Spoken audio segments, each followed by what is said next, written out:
Donc, on va continuer de jouer avec les arrays et en fait, ces deux classes, je vais les mettre au-dessus. Hop, la classe user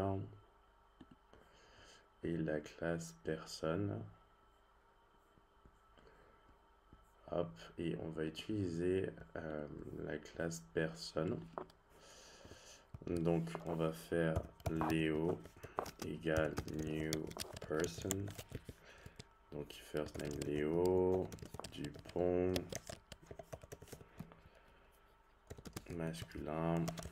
Et je pense que j'ai demandé l'âge. 18.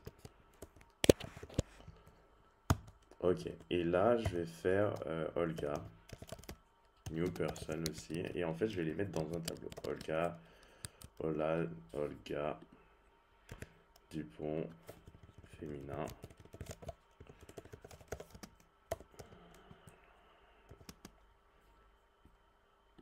En fait, j'aurais dû mettre homme, femme. Et là, je vais mettre 24. Hop. Hop. Et donc, on va les mettre. En fait, on va en ajouter d'autres. Hugo, person, new user.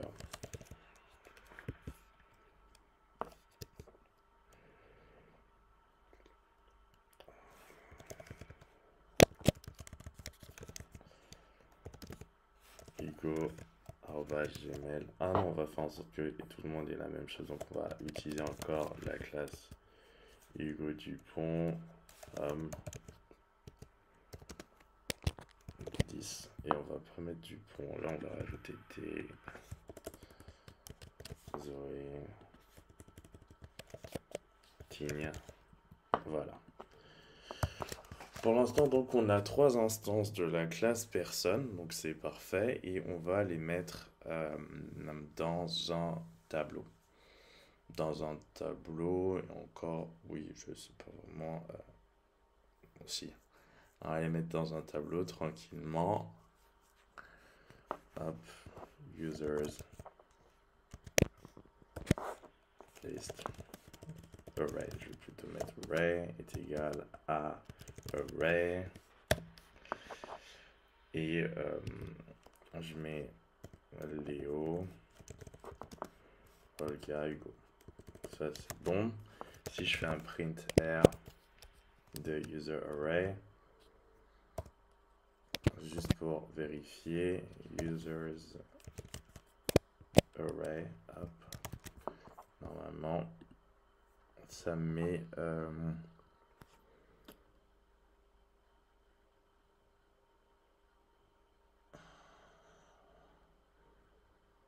ok, ok, ok, ok, ok, ok, ok, ok. Zoé, donc il y a tout ce que je veux et le namespace qui joue un peu beaucoup là dans tout ça, mais c'est pas grave. Euh, Au moins on sait quelle classe est utilisée. La classe personne qui est dans ce fichier là, donc c'est plutôt cool. Donc ok, ok. On aurait pu faire vardamp aussi de users array. Bon, le temps que ça nous affiche la chose, on aura poursuivi un peu sur les arrays. Donc, ce qui se passe, c'est qu'évidemment, on peut aussi enlever, enlever des informations de ce tableau, c'est-à-dire que user array, on peut utiliser for each qu'on a déjà vu, for each, users array as, et là, toujours i vers value, hop, et ce qu'on va faire, c'est tout enlever. Donc on utilise unset, users array, $i. Et là, si on fait un var dump de users array, il n'y a plus rien dedans. Users array, il n'y a plus rien dedans. Alors là, ça n'a pas encore actualisé la chose, hein. Donc, juste mis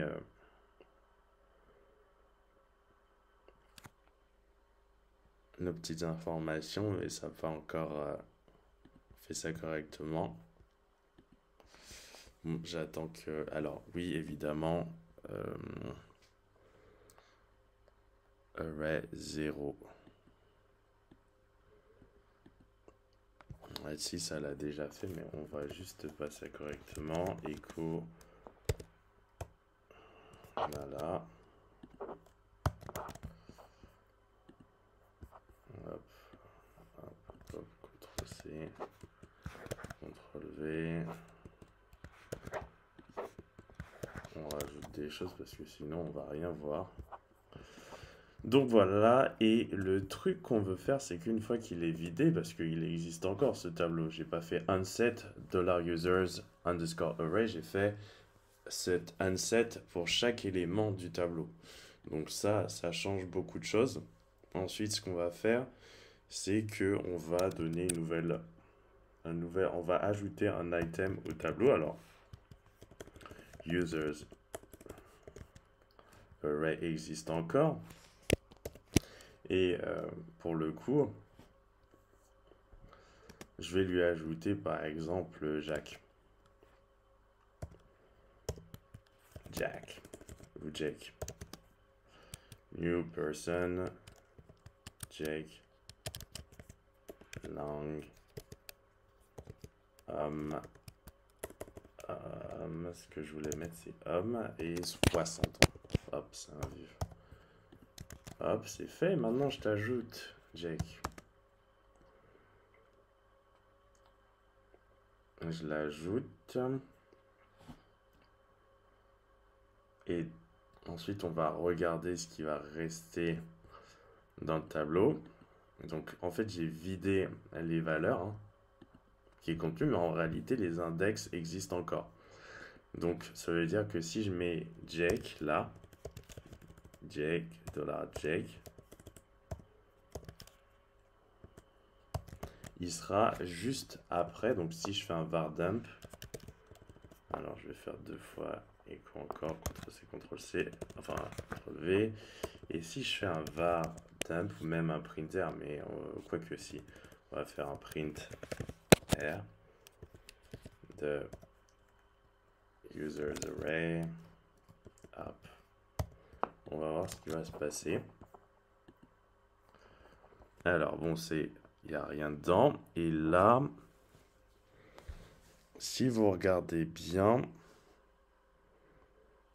à l'indice numéro 3, et non pas à l'indice numéro 0, on retrouve bien Jake avec son last name, machin, machin, gender, machin, machin, et son âge, tout est là. Mais à l'indice numéro 3, ce qui veut bien dire qu'on n'a pas en réalité supprimé le tableau, c'est qu'on a juste effacé les valeurs qui étaient aux différents indices. Donc users array 0, indice 0 qui correspondait par exemple vu ce qu'on avait mis à Léo, ça a disparu, Olga ça a disparu, Hugo ça a disparu, donc si on fait 0, 1, 2, 3, et bien le 3 c'est nécessairement Jake qu'on vient d'ajouter au tableau. Donc ce qui se passe ensuite, c'est qu'on peut re-indexer le tableau.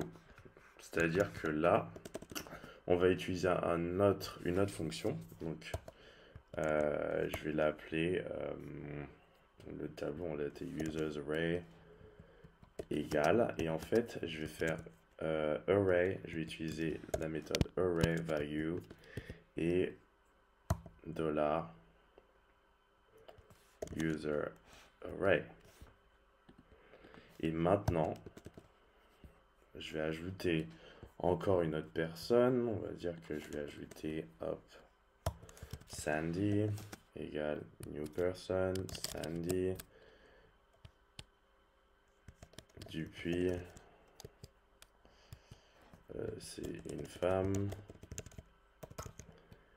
Et je vais mettre 25 ans. Hop, hop, hop. Et là, ce que je fais, c'est que je l'ajoute. Donc, je fais comme tout à l'heure, users array. Hop. Et je l'ajoute Sandy. Et maintenant, si je fais hop, un print R de users array, vous allez voir qu'aux indices, à l'indice 0, on va trouver Jack et non plus à l'indice 3. Et à l'indice 1, on va trouver Sandy. Hop. Donc ça, c'est vraiment un truc à garder aussi. Hop. On va mettre ça dans une petite mémo à peu près par là. On va réindexer. Et users array, par exemple, pour donner une nouvelle valeur. Item. Hop, hop, hop, comme ça. On a quand même quelques petits trucs pour s'amuser avant de commencer un gros projet. La users array. Hop. Hop, c'est fait. Et là, donc, vous pouvez voir à l'indice 0, Jack, et à l'indice 1, Sandy. Exactement comme ce que je vous avais dit. Voilà ce que je voulais vous montrer pour cette petite vidéo.